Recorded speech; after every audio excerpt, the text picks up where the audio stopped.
Everybody, welcome back. Today we're going to do another Ghost Rider book. This is issue 4 of 6 from Marvel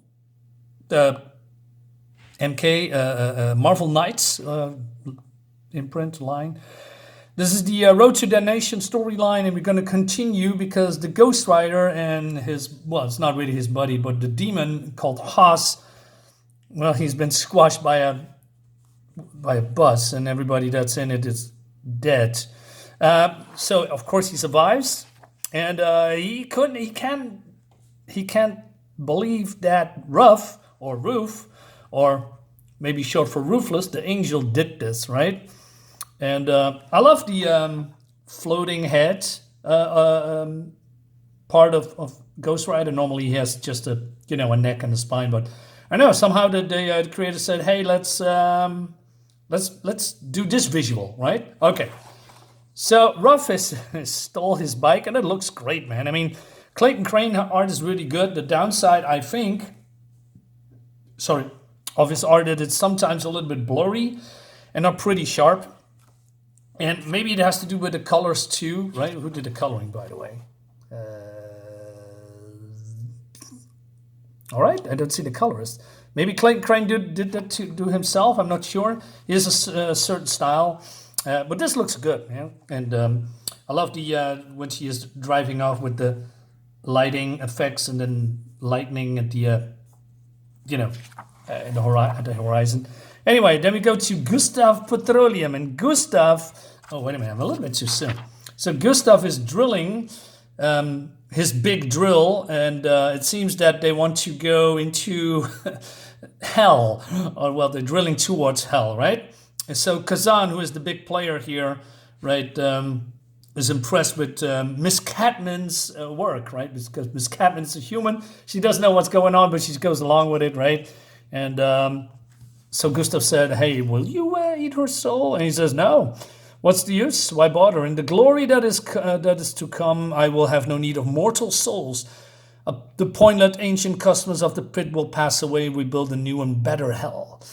All right. So, and he has guards outside. Maybe there's a little bit too much lighting in here. Let me make it a little bit darker. Yeah, this is a little bit better. Still, like I said, because it looks dark, but good, but dark. Anyway, so Haas says to Ghost Rider, hey, maybe we should team up. And he says, why should I trust you? You're a demon from hell. But this guy, he's from Texas, by the way, when he was alive. He says Kazaan has plans when we are. I mean, your side wants to, get rid of Kazaan, and my side is going to get rid of Kazaan. And of course, we have Ruth in the middle, who's, basically killing everyone in her sight. We stand a better chance if we team up, right? And it doesn't matter who takes him out. He says, you're a demon from hell. We get a bad rap, he says. Anyway. So I have too much writing on this to fail. Understand? So if you think of even trying to double cross. So, all right. But then Ghost Rider asks some questions. What's an angel doing riding around in a bus anyhow? Certain rules and regulations folks like us have to follow while on the material plane. First and foremost is blending in. So as not to give no mortal, no cornery. Guess she's letting that one slide now she's so close to Kazaan. But at the same time, Greyhounds? Heavens, on kind of a tight budget.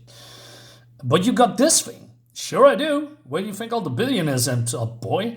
All right, so this whole conversation is going here from, hey, billionaires and people with money is bad and they end up heaven, right? Because, of course, normally Ghost Rider wouldn't even ask this kind of question about angels riding a bus and then, even a specific bus. I mean, what does the Ghost Rider care, the spirit of vengeance care about who's riding a bus? It doesn't make any sense. But it's all leading to that joke. Wasn't even funny. Meanwhile, we have Father Adam, who is being accompanied. Well, there's some old woman sitting next to him, and he said, oh, I'm so happy that you are riding here with me. And she's talking about sinners, right? And they're shooting crack, aborting the pornography. I sometimes think the whole world's going to hell, if you pardon my language. But Adam says, well, ma'am, that's not really... I prefer emphasizing Jesus' message of redemption rather than the whole fire and brimstone thing. Still, it's good to know Jesus has a place reserving for them, burning in the fires of eternal damnation. Let me see a weapon here, right? So Adam says, after all, without the possibility of forgiveness of our sins, where are any of us, really? But then she says, hey, oh, Father, what would a fine upstanding priest such as yourself need to worry about forgiveness for? And then he says, we all have our weaknesses, our terrible sins. So I'm not sure what's happening here, but I don't know, he has a girlfriend or a woman, and then suddenly something appears before him, and he signs a contract. You said you were in the army. Is that why you think you did something bad? I'm sure it does. He says, yes, I'm sure it doesn't count if you were fighting for your country. Well, he says, hey, we have a long road ahead. Why don't you get some sleep, right? And then this particular part ends here. So then we get a little bit of background on Haas, who was a boy who sniffed his mama's panties, went to the barn or something and shot his brains out in embarrassment. He didn't know he would end up in hell. Anyway, and then we have some kind of a joke here, and then we're gonna basically Haas is explaining a little bit what's happening here about Kazaan. Kazaan somehow has a connection maybe in heaven, but because somehow he knows exactly what's going on,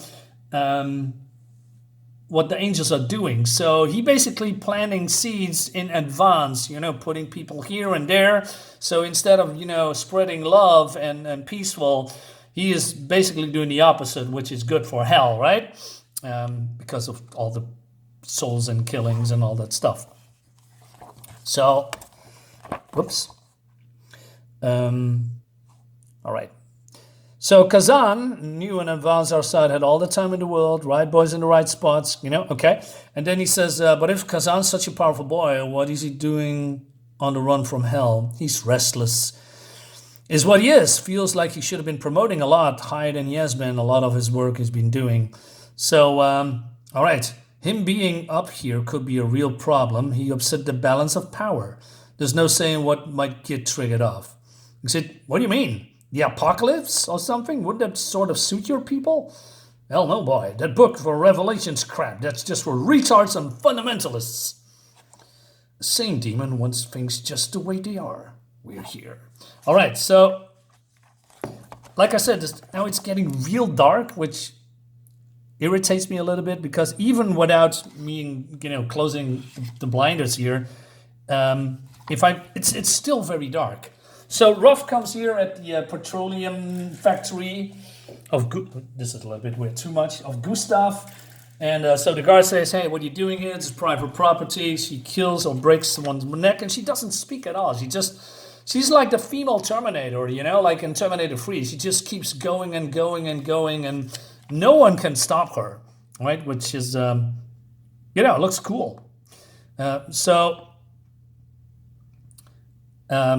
Kazaan knows that she's here, and he says, once we hit the magma, the heat will activate the sigils. There is still time because he knows that he's been hunted, right? So, like I said, this looks, if the resolution here, it looks great. She's just driving Ghost Rider's bike, although it's not on fire. It's just a regular chopper, right? But then, blasting left and right, killing people, and she's even smiling. Let me look at her face. And it looks great. Like I said, she's just a female Terminator, but then from heaven. Looks good. So everybody's screaming. Gustav Petroleum has been drilling holes in the planet since my grandfather was wanting Apaches of their land. We won't let you down, Lord Kazaan.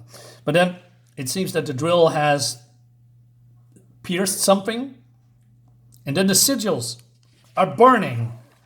And then Miss Catman says, what's happening now? The spell in the calligraphy infernal takes the drill through the spirit barrier, Miss Catman, until it has been opened from the physical world into the spiritual. We have created a gateway between Texas and the afterlife. The interesting part of the afterlife, to be precise. Now, what's happening now is that we see a blurred image of demons being released. And which is a shame that's a blurred image, right? Because, you know, that's the trick of, you know, drawing. I'm not sure what filters or Photoshop images that they are doing or digital stuff, but it could be interesting. But I'm a guy that wants to see stuff instead of, oh yeah, it's in the distance, so there is a blur. I get that, but it's barely, there's too much blur going around in my opinion, because I really want to see those drawings of these awesome looking demons anyway. So this guy then charges in. He says, "Witch!" And I don't know, she grabs his head and rips off his skull. Not the skull, but his brain out. And then she looks up. And then the Ghost Rider and Haas comes in. And they are too late. And that leads us to the next issue. Looks great, by the way. Again, this is a fun so far looking comic. So I wonder if the payoff is good or not. I can't remember. This is the second time I'm reading this since I bought it in 2006, so that's 20 years ago. So yeah, interesting. Looks good. I wish it was a little bit more brighter. And yeah, so the story is interesting. So I wonder what Kazaan is up to and how he's tried to complete his goal.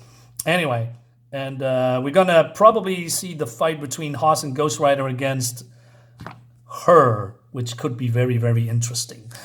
Anyway, guys, I hope you liked the video. I see you on the next one. Bye-bye.